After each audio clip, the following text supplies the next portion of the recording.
Everybody loves a good two-point conversion, especially now that extra points have been moved to the 15-yard line and aren't a guarantee. But back before Belichick's Browns turned into the Ravens and then rematerialized as the Browns again, the only thing anyone wanted to go for after a touchdown was a smoke.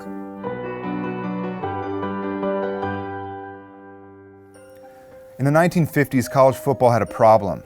Too many games were ending in ties, and as Americans we deserve a winner and a loser. You'd think the powers that be would implement some sort of additional play period, giving teams another chance to score, an overtime if you will. No, they just wanted to go for two. And so in 1958, college football made its first rule change in 46 years. The two-point conversion worked so well that the AFL, during its 10-year existence in the 60s, adopted it. Naturally, Big Brother NFL was a bit more stubborn regarding their extra point, and it wasn't until the two leagues merged in 1970 that they even considered giving in. They compromised by switching to a play from scrimmage worth 1 point. They called it the pressure point.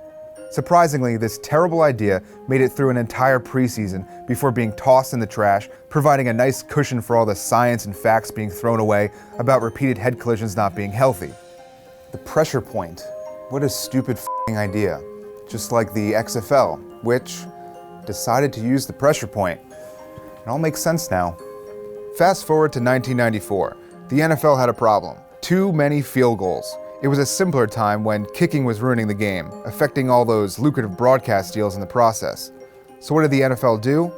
Create stricter penalties for defensive players to encourage a more pass-happy, touchdown-friendly game? F*** no. Two-pointers.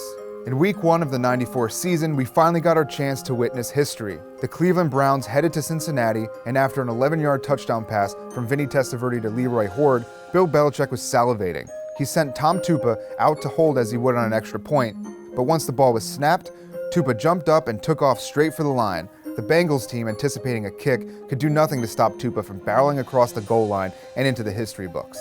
Bill Belichick, Tom Tupa, 2 fucking points. The Browns won the game 28-20 and even made it to the divisional round of the playoffs that year.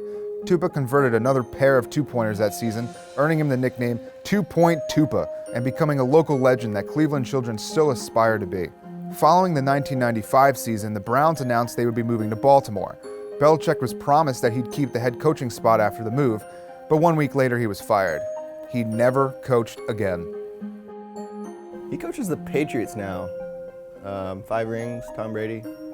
No, it doesn't. It's for my son! Yeah. This is for me! Oh, yeah. Thanks, buddy. Yeah, it says Tom.